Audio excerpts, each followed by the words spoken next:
நடுங்காத, இந்த பதறாத ஒரு அனுபவத்தை எது கொடுக்கணும்? விசுவாசம் இருந்தால் தான் நம்மளால நடுங்க முடியும். நடுங்காம பதறாம இருப்போம். விசுவாசத்துல எடுத்து வாசிக்கலாம்.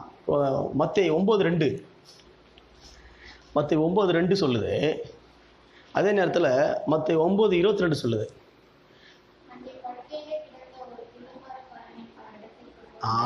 போதும். அங்கே படுக்கையில் இருந்த ஒரு திமிர்வாதக்காரனை கொண்டு வந்தாரு. எப்படின்னா, அவங்க கொண்டு வந்து ஒரு கூரையை பிரிச்சுட்டு அந்த திமிர்வாதக்காரனை உள்ள இறக்குறாங்க. அதை பார்த்துட்டு அவர் ஆச்சரியப்படுற, எவ்வளவு பெரிய விசுவாசம் சொல்லி அந்த திமிர்வாதக்காரனை பார்த்து, மகனே வாசி, திடன்கொள், திமிர்வாதக்காரனை நோக்கி, மகனே திடன்கொள், உன் பாவங்கள் உனக்கு மன்னிக்கப்பட்டது. அல்லேலூயா. அப்போ